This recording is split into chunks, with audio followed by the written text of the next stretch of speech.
The Price of Arrogance I sat at the end of the long wooden table, exactly 3 chairs away from Kevin, the newly appointed Chief Operating Officer. I quietly observed him gesticulating wildly during his presentation on streamlining the apparatus and optimizing cash flow.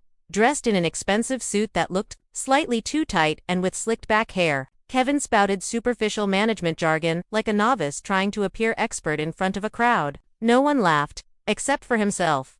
What the overconfident man didn't know was that I, Lan, the one who had dedicated 12 years of my life here, survived 3 CEOs, 2 rigorous tax audits, and 1 shocking data leak, was the one keeping the chair he sat on from collapsing. I was not flashy, I avoided company parties, but I was the invisible shield of this entire system. I held every line of code, every compliance protocol that no one else in that room had the patience to comprehend. After that meeting, the company began a quiet, yet discernible slide into chaos. A chaos cleverly disguised. The IT budget was slashed by 30%, and crucial approval processes were unilaterally abolished by Kevin, who deemed them cumbersome.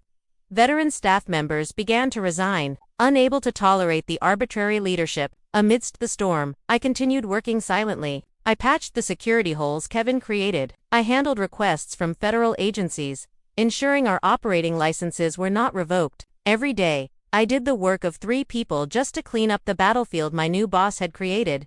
To Kevin, I was merely an expensive line item in the personnel costs. He failed to understand that every system I managed was a tether, keeping this ship from being dragged under by strict legal regulations. Kevin didn't understand. And that was the beginning of the end. That tense Friday morning, the air in the conference room was thick. Kevin walked in, holding his laptop, his face radiant as if about to bestow a great favor. He projected a slide onto the big screen and solemnly declared, "We are about to take a quantum leap in profitability. I have strategically decided to outsource Lan Anh's entire role to a foreign partner. We will immediately cut costs by 35%. The entire room froze. Every uncomfortable gaze fell upon me. Only Kevin remained enthusiastic, lecturing about the 4.0 revolution and maximum efficiency.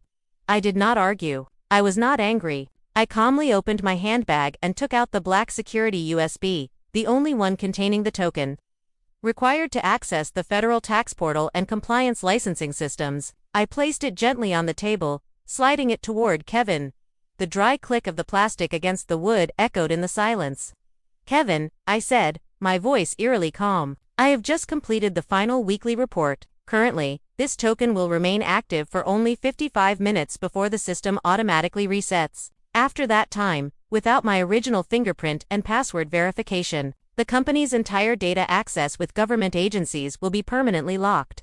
I stood up, adjusted my jacket, and offered a polite smile.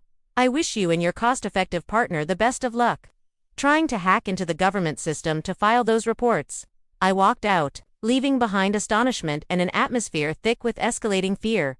As I expected, they did not call me back immediately. Kevin's arrogance would not allow it. They tried to use the outsourced team to bypass the lock. When that failed, they thought they could use money and power to cover it up. A month later, I returned, not to beg for my job, but at the urgent request of the board of directors for a crisis meeting. When I entered, the atmosphere in the room was funereal. Kevin sat there, pale, sweat dripping from his forehead. They thought I had come to negotiate, to accept compensation and help them restore the system. But they were wrong. This was not a negotiation. This was a reckoning. I placed a thick folder on the table, sliding it toward the CEO. The logos of the tax authority and the economic police were clearly visible on the cover page.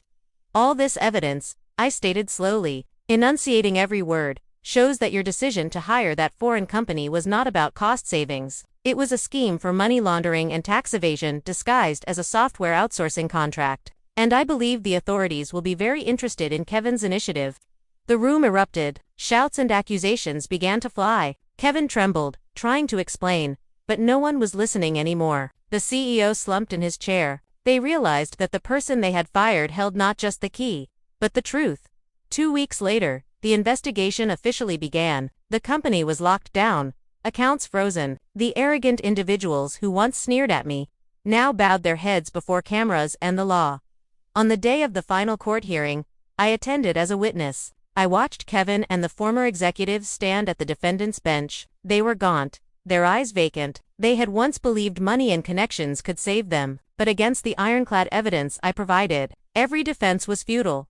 When the judge delivered the sentence, I did not smile, nor did I feel any savage glee. I only felt a profound peace. Their collapse was not caused by me, but was triggered by their own greed and ignorance. I was merely the person who stood there and flipped the switch, letting the light into their darkest corners. After the trial, the lawyer for the company sought me out, offering a final settlement agreement. They wanted me to sign a document promising not to disclose any further trade secrets in exchange for the release of the company's remaining unfrozen assets. I looked at the agreement, then at them, the representatives of a crumbling empire. I will sign, I said, but not for the money. I sign so you can understand this. The value of a person is not in the cost of their monthly salary, but in what they contribute when no one is watching. I walked out of the building, merging into the bustling crowd. The sky was very blue today. They once thought eliminating me was cutting a burden, but what they truly eliminated was the only lifeline they had left.